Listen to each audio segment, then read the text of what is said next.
For the longest time, I've wanted to make a video expressing my unrelenting love for this thing we call car soccer. But for some reason, I've put it off, mainly because my entire channel and audience is literally centered around this game and the community that already loves Rocket League. So in some ways, it felt kind of redundant, like I'm sort of preaching to the choir. I have at points had videos that sort of went beyond the Rocket League audience to people who don't even play Rocket League. So maybe that could happen with this video, I don't know. Maybe this will reach some of you high-level League players or CSGO, Fortnite players who sort of know about this game and you know it's out there, but you don't get why people love it so much and why it's such a successful esport, even though it's not near as big of a game as so many other games. But whether that happens or not, I finally just realized that I needed to make this video. I need to explain why this game is so good in the purest form on every level. And even if it's not for anybody else, I feel like I just need to express it for myself. Now, I'm not going to make the case that Rocket League is the greatest video game ever made, though I do personally believe it's one of the best, especially in recent times and especially, of its own kind. Rather, I'm going to focus on Rocket League as a pure esport and why I believe it is so much better than traditional sports video games that are out there and even some other popular esports. All right, guys, before we go any further, I have to tell you about the sponsor for this video, which is Audible. Now, I love that I'm getting to promote this to you guys because I feel like it's such a great resource for gamers and especially Rocket League players. So let me explain. We all know that the best way to improve at Rocket League is to spend time in training, whether it's free play or custom training, and usually players make training more enjoyable by just turning on some music. But I found that I actually enjoy listening to an audiobook or a podcast quite a bit more than this because I feel like it's just such a better use of my time than just listening to music. Now, Audible doesn't just have thousands and thousands of audiobooks. They also have podcasts and even things like theatrical performances and guided meditations. It's so much more than just audiobooks. Now, I've been listening to this incredible book called The Passage by Justin Cronin. I've actually already read the book once, and now I'm listening to it on Audible.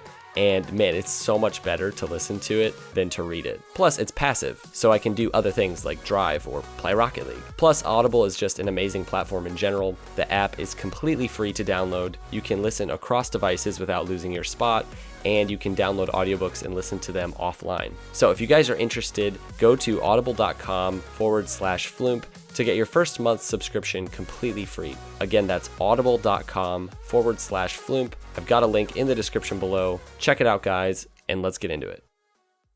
To set things up, let's look at a new development in esports in 2020. The 2020 Olympics in Tokyo have partnered with Intel to finally bring esports to the wider world of sports by bringing in video games. The games that they chose? Street Fighter V and Rocket League. Now, Street Fighter V is a top, 40, 50-ish esport, at least in terms of earnings, and Rocket League is a top 15 esport in terms of earnings. In terms of viewership and popularity, I would definitely say that Rocket League is probably higher than a top 15 esport, but still nowhere near as big as some other esports. Now, I'm not going to comment on Street Fighter's inclusion in this. I know nothing about that game. I just know that they didn't want to include games like CSGO, well, because it's obvious why that would be a bad idea in this case. But Street Fighter V, I don't know. Anyways, the question is, why Rocket League? Why not League or Fortnite or Overwatch or Dota? Why is Rocket League being given a chance to represent the world of esports to the wider world of traditional sports? And this gets at the heart of why I fell in love with Rocket League in that spring of 2016 as the flowers were budding and I was just inside mindlessly trying to get good at this game. I believe that the same thing that appealed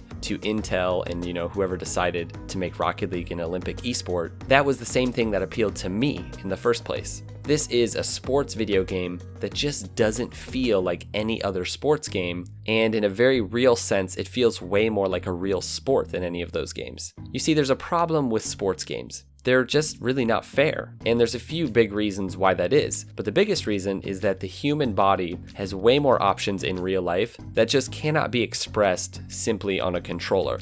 From the movement of your fingers and your toes, pivots, and adrenaline-filled surges of energy and running and all of that stuff. It's like when golf games switched over from being, clicking a few times and trying to click inside a certain area to decide whether the ball was hit well or not, to, swiping the analog stick back and forth while tapping a power button. That simulated a more realistic experience, but it's still not even close to the intricacy of an actual golf swing. So to fix this problem, sports games have historically had to add an element of just automated control. Things like, you'd hit the catch button in football and the guy would either catch it or not catch it, and sure, there was a little bit of timing, things like that, or basketball games where you let off the button at a certain time when you shoot, but it still just doesn't really capture what it takes to shoot a basketball. And older sports games like the early Madden games were just more unrealistic in terms of the ability of players, and I personally enjoyed them more than newer Madden games, which just feel slow and I guess realistic.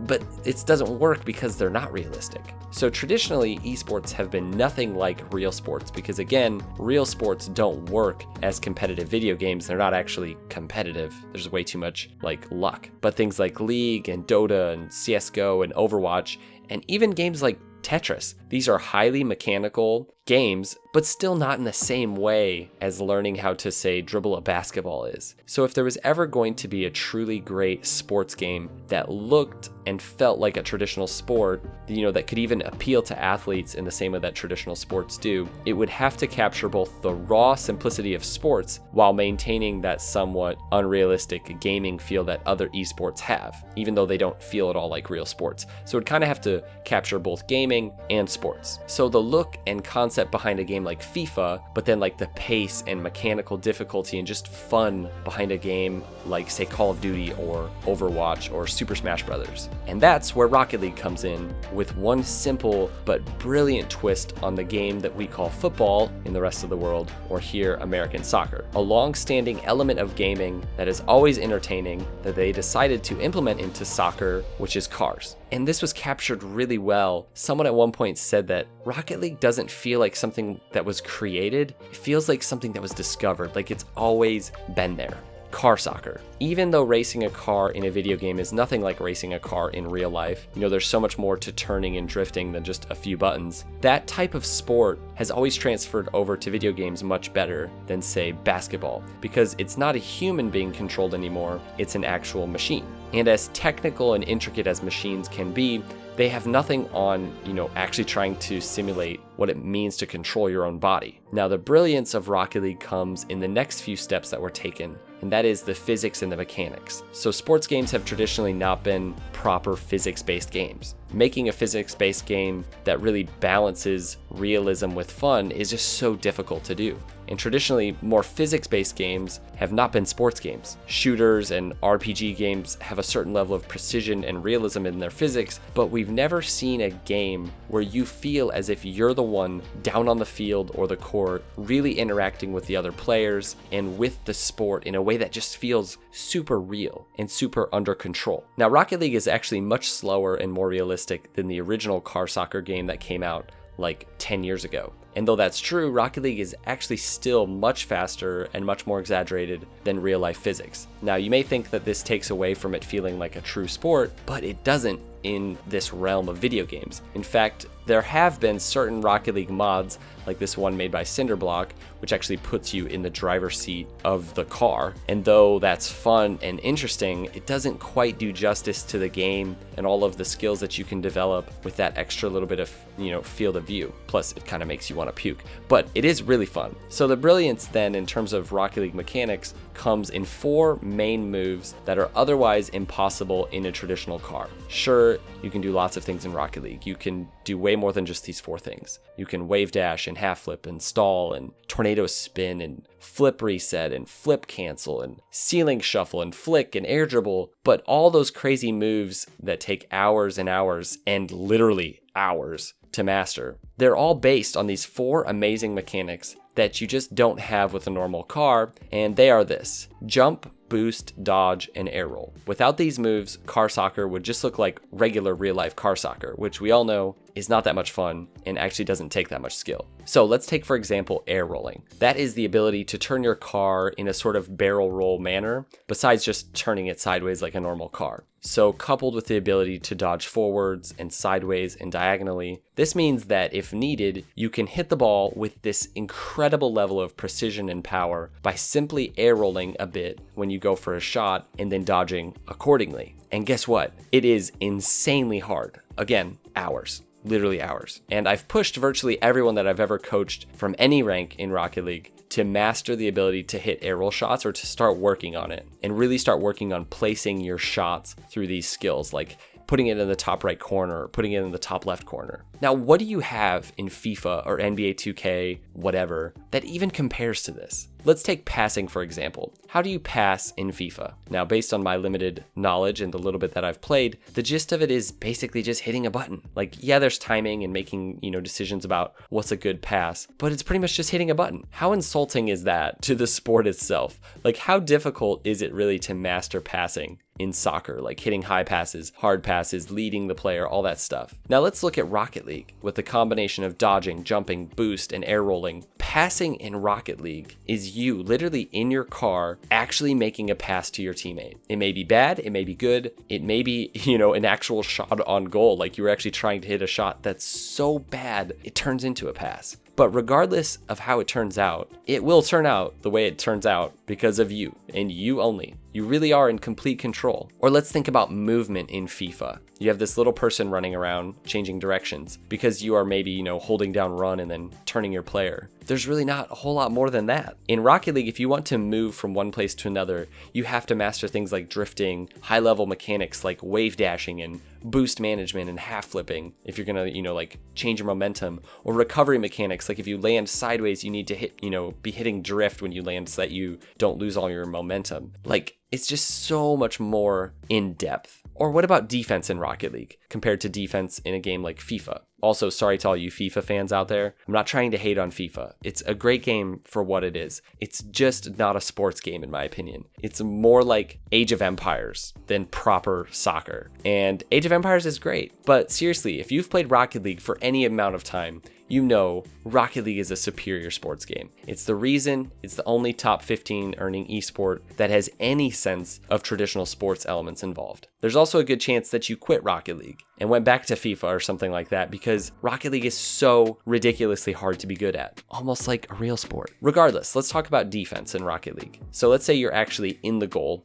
or approaching the goal and you're in a position, as the defender, and you have to be able to stay patient in that moment, but then react really quickly to whatever your opponent throws at you. And if their skills are higher than yours, like if they're better than you, they'll more than likely score on you. But if not, you'll probably be able to handle most of what they bring. Yes, this is true in some other sports games. It's just not to the same level. The funny thing about all of this is that we haven't even begun to scratch the surface of what Rocket League has to offer. Like I mentioned, boosting and jumping. Well, if you combine those two elements in a game with the right physics, you can have flying cars that can be controlled in the air. Now, from the lowest level of play, as you're seeing here, a newer player basically trying to fly their car at the ball and hopelessly failing because guess what? It's really difficult. To, the kind of car control that players have at the highest level in freestylers and pros. It's just unbelievable how far you can get in this game. Flying at the ball and trying to hit it into the goal is novel to Rocket League. Nothing like this has ever really existed,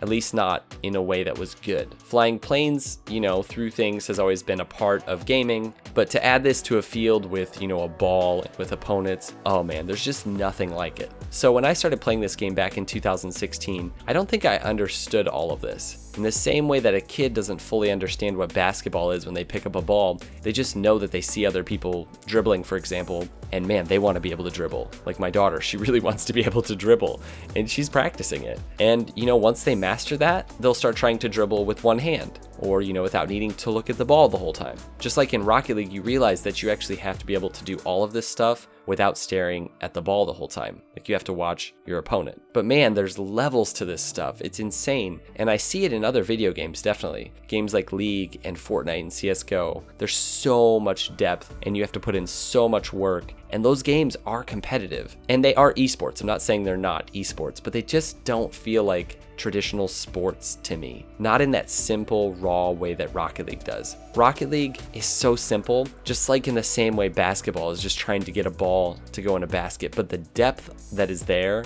it's just so much like a real sport. No matter how much I play other games, like I actually do play a lot of Fortnite with my friends and with my brothers, but I just keep coming back to Rocket League, even to just go hit the ball around in free play, because I think it really has captured that feel of a true sport. In some ways, I almost don't even want to call it an esport, and that's why I personally believe Rocket League should and will go free to play this year. And when that happens, if you're out there and you don't play this game, be ready for it, because then you won't have to spend any money and you too can try this beautiful game. Now, I'd love to hear from you. Do you love Rocket League? If so, what do you love so much about it? Or for those of you that don't play or maybe quit playing, what has held you back from jumping back in and trying it again? All right, guys, thanks for watching, and we'll see you next time. Peace out.